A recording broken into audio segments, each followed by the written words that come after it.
डुमरी उपचुनाव में जो बेबी देवी है वो लगभग 17,000 वोटों से आगे चल रही है और लगभग जीत ही चुकी है। आधिकारिक घोषणा बाकी है। हमारे साथ है जेएमएम के नेता अंतु तिर्की जी। अंतु जी, क्या कहेंगे? जीत बहुत बड़ी है। देखिए, सबसे पहले तो मैं डुमरी की जनता, डुमरी के मतदाता को मैं अपनी ओर से बहुत बहुत बधाई देना चाहूँगा और धन्यवाद देना चाहूँगा इसलिए कि वहाँ की जनता सही फैसला लिया है। वहाँ जिस तरह से जो विरोधी, जो झारखंड विरोधी जिसको कह सकते हैं, झारखंड विरोधी, समाज विरोधी, जो जात से जात को लड़ाने वाला, हिंदू मुस्लिम को लड़ाने वाले, इस तरह के जो वहाँ के जो पार्टियां अपने प्रत्याशी उतारे थे, उन लोगों को जिस तरह से मुंहतोड़ जवाब मिला है इस बार, और इस मुंहतोड़ जवाब के लिए वहाँ के जनता धन्यवाद के पात्र हैं। मैं बधाई देना चाहूँगा वहाँ के सभी जनताओं को, वहाँ के मतदाताओं को, साथ ही साथ पूरे झारखंड के लोगों को बधाई देना चाहूँगा। और ये एक अभी झांकी है, अभी पूरी फिल्म आना अभी बाकी है। अभी 2024 का चुनाव आप देखेंगे, 2024 में भी आप देखेंगे कि 2024 में भी यही सीन आएगा। भारी से भारी मतों से हम लोग सभी सीटों में जीत दर्ज करेंगे, ये आपको देखने को मिलेगा।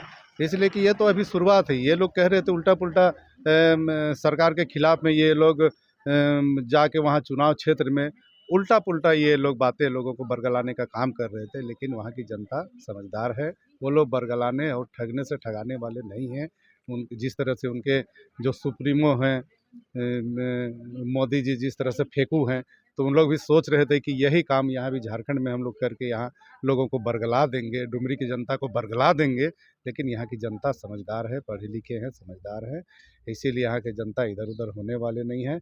वहाँ जिस तरह से स्वर्गीय जगन्नाथ महतो जी जिस तरह से अपने क्षेत्र में डुमरी में काम किए हैं, जनता के साथ जुड़े रहे हैं, वहाँ के लोगों का मान सम्मान किए हैं, वहाँ की जनता के का जो काम किए हैं, उन सभी को देखते हुए और उसके साथ ही साथ अभी जिस तरह से सरकार जो चल रही है झारखंड में, माननीय हेमंत सोरेन जी के नेतृत्व में जो सरकार चल रही है, ये सरकार का कामकाज को लोग देखकर ये वोट दे रहे हैं और ये वोट दिए हैं।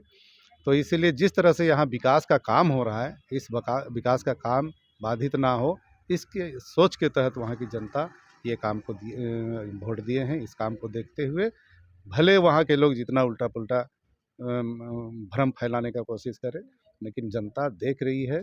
जनता सही और गलत का फैसला जानती है कि क्या करना चाहिए। माननीय हेमंत सोरेन के नेतृत्व में जिस तरह से राज्य का विकास हो रहा है, ये विकास की गाड़ी आगे बढ़ते जाएगी। और आने वाले 2024 के लोकसभा और विधानसभा के चुनाव में भी हम लोग इसी तरह से भारी बहुमत से जीत दर्ज करेंगे और आने वाले समय में भी हम लोग यहाँ सरकार बनाने का काम करेंगे। ये दूसरी बार था जब किसी के निधन पर आपने उनके परिवार वाले को टिकट दिया और वो भारी मतों से जीत हासिल कर रही है। ये बहुत बड़ी बात है। वहाँ की जनता जिस तरह से हमारे बीच में नहीं रहे, टाइगर जगन्नाथ महतो टाइगर जगन्नाथ महतो जी को वहाँ की जनता जिस तरह से श्रद्धांजलि दी है, ये सच्ची श्रद्धांजलि है। ये वोट के माध्यम से, डुमरी के सीट के माध्यम से जो उन लोगों ने सच्ची श्रद्धांजलि दी है। इंडिया गठबंधन जिस तरह से आप लोग बनाए हैं और काम कर रहे हैं, क्या लगता है 2024 के चुनाव इसी तरह का परिणाम हम लोग देखेंगे झारखंड में? एकदम देखने को मिलेगा, इसलिए कि अभी डुमरी में आप लोगों ने देखा होगा कि इंडिया गठबंधन के जो भी घटक दल हैं, वो सभी लोग वहाँ पहुँचे, सभी लोग अपनी अपनी बातों को वहाँ रखा। जनता के बीच में जो सच्चाई है, उस सच्चाई को वहाँ पर लोगों के बीच में रखने का काम किया वहाँ घटक दल के लोग, और वहाँ की जनता को सही बातों से अवगत कराया। और उसी का परिणाम है कि आज हम लोग लगभग 17,000 से ज़्यादा वोटों से हम लोग वहाँ जीत दर्ज किए हैं। ये थे हमारे साथ अंतु तिर्की जी, को बता रहे थे कि हम लोग 17,000 वोटों से आगे की जीत दर्ज की है और आगे भी जीत दर्ज करेंगे। और लोग 2024 में जो लोकसभा और विधानसभा चुनाव होना है, उसमें भी हम लोग भारी मतों से जीत दर्ज करेंगे। सहयोगी रिजवान के साथ मैं संजीव झा, कोयलांचल संवाद, रांची।